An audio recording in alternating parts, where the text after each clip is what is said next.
Hi, how are you? In today's video, I'm going to be talking about picking a good breeder for your rats, so stay tuned.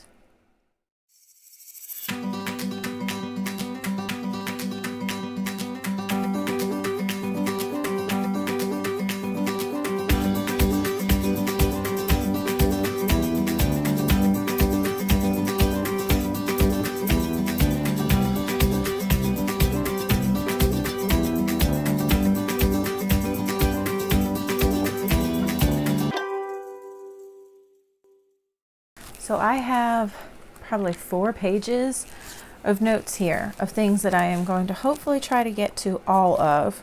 And you're going to see me looking down. It's because I'm looking at my notes, trying to make sure I get to everything and that I don't miss anything, because there's a lot in this. Some of you know my story with my rats, but if you do not, please watch my other 2 videos about my previous rats and the situations with their health as a result of poor breeding. And you can understand where I'm coming from in my views on this. There's a lot of split in the rat community on a lot of these topics, so not everyone is going to agree with everything. These are not just my views though. This is the general consensus from most ethical good breeders that I have spoken to. Not just the ones that I have gotten my rats from. So for starters, the first thing you want to find out is how long has this person been breeding? Have they been breeding for more than a year? Has it been 5 years? It seems like 5 years is kind of rare in the rat community. It seems like there's something that happens at the 5-year mark and a lot of breeders get burned out. But how long they've been breeding doesn't mean that the person's necessarily a bad breeder if they have only been breeding for a short time period. Where did they get their starter stock from? Did they start with pet store rats? Did they start with feeder bin rats? Did they start with quality rats from a breeder who's already established? Those things are going to help you to get a gauge on whether this person is doing things ethically or not. For example, if they started with feeder bin or pet store rats, that's not necessarily a bad thing, but they need to be extremely selective in their breeding process and make sure they're holding babies back for a very long time and watching for hormonal issues and health issues and those sorts of things. I've heard that it can take up to 14 generations, for example, to breed out aggression issues. So these are questions you're going to want to ask. How old do they allow their babies to go home? So in the US, the minimum age for babies to go to their new homes is 6 weeks. And in other parts of the world, it seems to be about 8 to 10 weeks. Anything younger than 6 weeks is unethical, 100%. There is zero reason to send a rat home before that. I don't care if it's the only male in the litter and the person you're sending it to has other boys. Keep that baby at your house for the 6 weeks because there are reasons for it. Now, ideally, if you're breeding, that baby should be able to go in with your other males. If it can't, you've got some problems there. If you are not able to do that, that is serious, but 6 weeks at the minimum, because the rats are learning how to be a rat in the time from that 4-week time period to the 6 to 10 week time period, which is why there's a range on what's considered the best time to home them ethically. I will say personally, I have adopted rats that were 6 weeks. I've adopted rats that were 8 weeks. And I think I've even had some that were 10 weeks and some that were around 6 months. I did find that getting them a little older than 6 weeks, right around the 8-week mark, was really nice because they did seem a little more confident and more friendly. I think probably just because they'd had more life experience. So there's that. Has the breeder been working with other breeders and are they active online? So that kind of goes back to where did the starting stock come from? Did they get those from other breeders? If so, who are they? And contact that breeder and find out, what do they think of this person who's breeding? There are some breeders who will trade rats and then later really regret it. So it is a good idea to get info from other breeders and in the community online.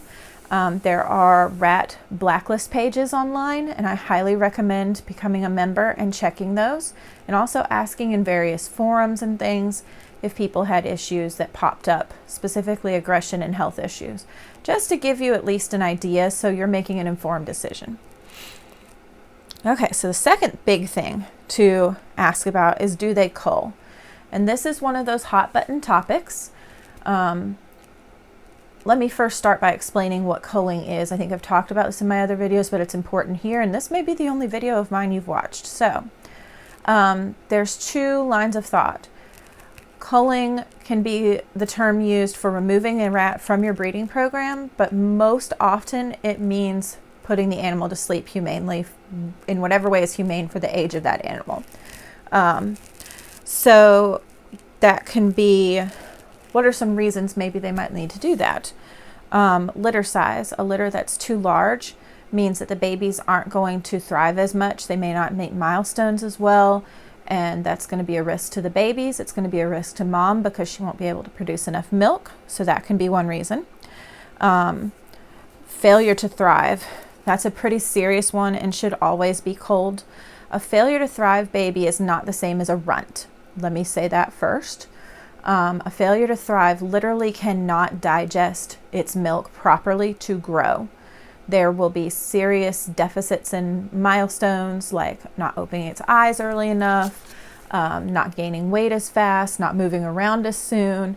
And the sad fact is that keeping that rat alive is cruel and harmful to it. You cannot save it. It will just die randomly at some point. So culling is the kindest thing because it eases the suffering sooner. Like I said, this is not the same as a runt of the litter. A runt is just smaller, but they will keep up with milestones and things and be healthy. Temperament issues such as aggression or not getting along with other rats. There's some pretty serious ones, and there's some that are more mild. Each breeder has their own, like, nope, if this happens, done. Too many issues. So I'm not going to go into that right now. Severe deformities. Sadly, there's been a lot of pets in the world that are adopted that should never have been allowed to live past birth. They should have been humanely euthanized, and a lot of people now are getting these pets and keeping them alive and thinking they're doing some wonderful good for this animal. And in reality, that's not always the case. In many cases, keeping the animal alive is cruel to that animal. There are some cases that that's not the situation, but I am seeing this a lot, and it's getting people their fame and their money, and it just makes me very angry. It's not okay. Severe illness would be another one. So say the breeder has a rat that was severely injured or has been fighting chronic illness and now it's got something else come on. That would be a reason to cull. What do they do if maternal aggression or hormonal aggression pops up in the line? So for this one, I need to explain a little bit because you may not know what those are, but maternal aggression happens when the female rat gets pregnant and she becomes aggressive towards her humans or other rats during the pregnancy, nursing, and weaning stage. Some female rats snap out of it after they no longer are caring for babies, and some do not. This is a problem though, because that genetic tendency gets passed on to both the female and male babies. And in the females, you won't notice unless you breed them. But in the males, it will happen in the form of hormonal aggression, which means when they hit about that 6-month range, 6 to 8 months to a year, and they're going through this hormonal surge, they become aggressive and can go as far as to kill their litter mates or their cage mates.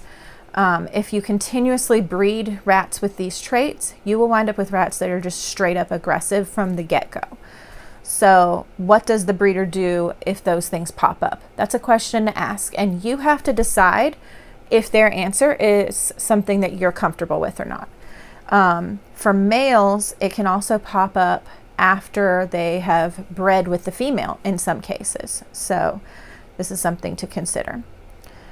All right, the fourth point is, do they know the proper names and terms for the types of animal that they breed? For example, there is no such thing as a gray rat in the breeding community. Gray is not the proper term. Gray is blue. There's various shades of blue and different colorings that come from different areas. Some types of colors do have multiple names. I want to say that, what is it? Tonkinese and Sable Siamese are considered the same, and I want to say they're called the different things by different circles. Also, proper grammar and punctuation is big. It kind of makes the breeder look more professional and like they know what they're doing. Also, not just in the way that they're describing their animals, but they should be using proper terms for things like the bedding their animals are on. If they're saying something like, and I'm going to put this in text so you can see it, clim-dried pine instead of kiln-dried pine, that's a problem. They probably don't know what they're talking about.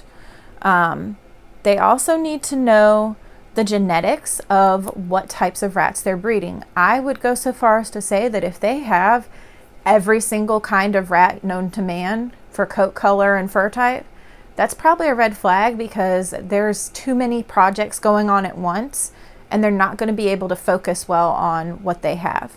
There's a few breeders that I would probably say are fine with this because they know enough and have been in the community long enough to know what they're doing. But overall, most good breeders that I've seen seem to focus on like no more than 5 or 6 specific coat colors and fur types. So you also need to know the genetics of those animals so that they know what kind of lethal genetic combos there are. I want to say in my notes, which are over there instead of here, that silver mane and silver fawn, for example, can produce a lethal genetic combo. Don't quote me, I'm not a genetics expert. And that's not the only one. There are others that can be very problematic as well. There's lots more to breeding than just putting together rats to get cute babies. They also need to know what health issues are common in their lines. A good breeder is going to be able to tell you, well, in my silver mane line, I tend to have issues with tumors popping up around the 8-month mark. Or, for example, Marshmallow's line doesn't usually live to 2 years old. They have a shorter lifespan. That's something that's important to know so that you can make an informed decision on what kind of rat you might want to bring home. This also helps you to make sure you're prepared for the health issues that may pop up. Just because they have a history of respiratory illness doesn't mean that your rat's going to get it, but it helps you to be prepared just in case. And good breeders keep very detailed records of these things, so they will be able to tell you.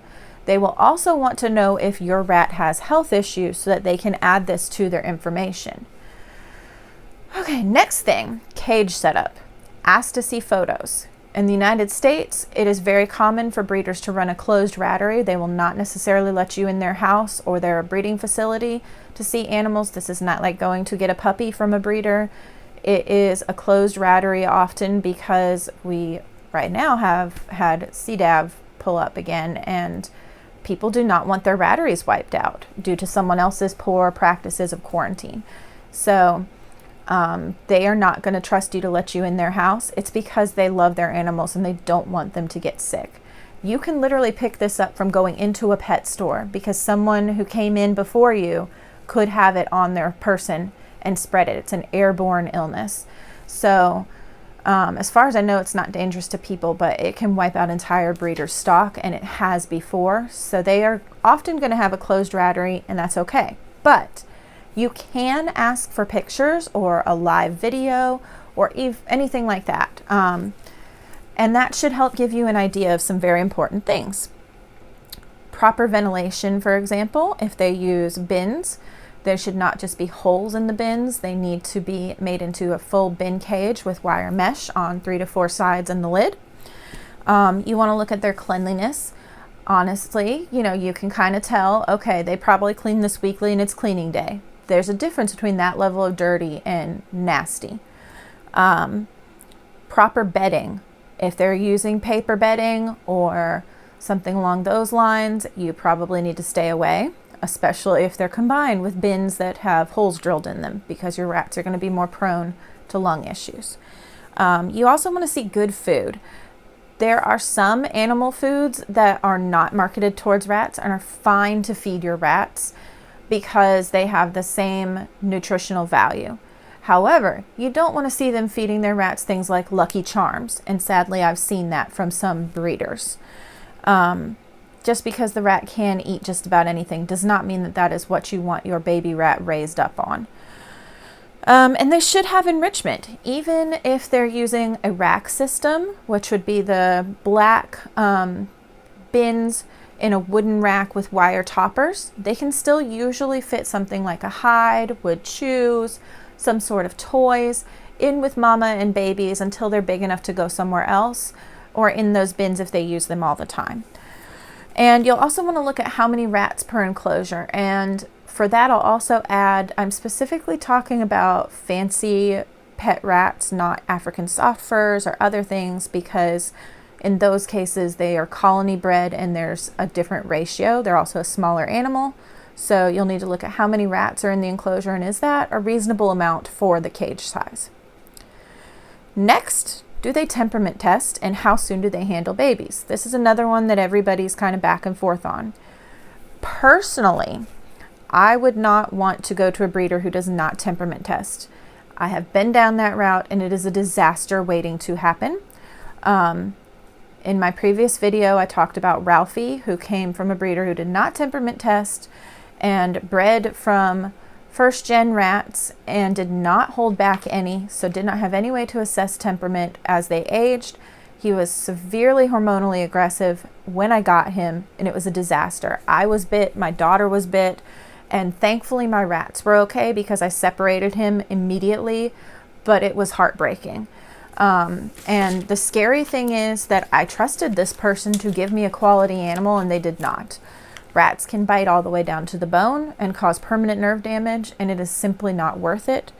So for me, they have to temperament test and they need to be hands off until then, because studies show that touching the babies masks their temperament. It basically doesn't do like you would think with other animals. It doesn't tame them. It conditions them to the environment that they are in and only that environment. So say they're friendly at the breeders and you're like, oh, they're so sweet. But then you get home, you've changed their environment because they're no longer in the same place. They don't have the same smells. They don't have the same foods. They don't have the same cage setup. There's different people. You've changed all these things in their environment and all of a sudden their true temperament will come through. A rat that is temperamentally sound is going to be bred to be friendly, and it won't matter if they've touched them or not. They will want to be around people, and that's the way that my rats are. They are hands off until they are temperament tested, and then they are socialized at that point to be used to things that they would have in a home environment, such as a vacuum being run or dogs barking or that sort of thing. The only thing that most breeders can't do is get them used to kids screaming in the background. If you want some videos with kids screaming in the background, my breeder friends, I will be happy to hook you up and you can play it in your rat room so they get used to it. And I'm only half joking. Hand taming or trained is kind of a big red flag for this reason. And so you want to avoid that. The common thing is to have them hands off except for health checks. So for the breeder to pick them up and take weekly pictures, make sure everybody's still alive, that there's no genetic abnormalities, and that they have milk bans and that sort of thing. So this is a quote, and I don't remember which person in my Discord group said this. If you remember and you want credit, I will edit and give it to you. But I thought it explained the point really well, so I wanted to read it to you. It's not that bad breeding creates aggressive rat, but that bad breeding fails to breed aggression out of rats. Biologically, it makes sense for a small prey animal to lash out at something much larger than it. Domestication should rid them of that instinct. If they aren't well bred, however, the biological factors of aggression, genes, and hormone production remain. So if the doe bites while pregnant, it's just being protective. While technically it is correct, the doe is being protective by biting a large animal that in her mind might harm her babies. You don't want pet rats that have the same genetic composition of human equals threat equals bite. Also, all of the doe's babies will carry those genetics. The doe shouldn't feel like it has to protect its kits to begin with. People are a lot more lax about maternal aggression than hormonal aggression in males, and I don't understand why. And that's when you get to rats that become genetically aggressive from the beginning. So, I thought that was a good explanation. All right, so some final thoughts and questions. I didn't really have a good way to categorize these, so they're just a list of 8 points and a couple of things to say. So, these are final things you can ask. What should I do if my rat bites? How the breeder answers that is going to give you a lot of information about whether they are knowledgeable or not. Do you have a return policy, and what is it? A good breeder is going to want you to give the rats back. They may not give you your money back, but you should return the rats to them so they can help find those rats the proper home again. What food do you recommend and why? What bedding do you recommend that I use? Because what the breeder uses, they may be able to get in bulk, but they may have a better recommendation for you. How often do you use parasite prevention and what kind? That one, I had one person say was important, and then the other breeders I've talked to never brought it up. So I think that one's kind of one of those that you can kind of go either way on it. Most people don't prevent against parasites for their rats, but in a breeder colony, it can be important. Do they adopt out in singles or pairs only? So if in the US, it's very common for breeders to adopt a single rat. Like I said, the situation of like they only have one baby male in that litter. There were no baby males in the next litter, so they have one lone male. They can then choose, do I keep this one until I have a friend to go with it, or do I adopt it out? And in that instance, what you're looking for is, are they adopting that baby out by itself to someone who has no rats? That's a red flag. Rats should never be sold to be kept alone. They need a friend. Or are they adopting it out to someone who already has rats of the same gender, and it's only going to be in quarantine for 2 to 3 weeks, and then put in with those rats? That's fine. Or do they adopt in pairs only? There's a lot of breeders who only adopt in pairs, and that's totally fine as well. Asking the breeder what vet that they recommend. This is number 7. That's great because a lot of breeders know which vets are going to know their stuff but not charge you an arm and a leg, because if the breeder needs to take in their whole colony, they need it to be a reasonable price that they can afford. Can I come to you with questions later? A good breeder is going to want good homes for their babies, so you are not being a pest. They want you to ask them questions. I also wanted to add that the American Fancy Rat and Mouse Association and National Fancy Rat Society membership means very little. Basically, there's a lot of breeders. There's one here in Georgia that is not a great breeder but is a member, and they like to plaster this all over their website and declare, well, I'm a member of this, so I'm a good breeder. This is not necessarily true, and it is not necessarily false. You will have to ask these other questions to vet your breeder that you're looking at, because all you have to do to be a member of these places is pay a fee, and then you get added to a list. So it's a nice thing to have, but it really doesn't mean anything in the grand scheme of breeding and rat ownership. And then the last thing I wanted to say is, if they answer wrong to any questions that you ask and you're just not feeling comfortable, there is really not any point in trying to correct these people. A lot of breeders are very set in their ways, and unfortunately, it is just not worth the effort for you to argue and fight with them. If you want to gently give them some information, then do so. But do it in a kind and polite way, because the world is nasty enough right now and nobody needs the drama. Please just note that pet stores and things like that, you're getting a mixed bag because they're not doing any sort of selective breeding, and you're just supporting a mill-bred rat. You're not rescuing it. You are basically removing that rat from the food chain so that another one can be put in its place. And so I felt like that was important to clear up. I hope that these tips were helpful for you. If you liked this video, please give it a thumbs up. And if you dislike it, give it a thumbs down, and I'll probably know why and if you post it in the comments below, although I can probably guess. I hope that you are able to find a great breeder in your area that you can support.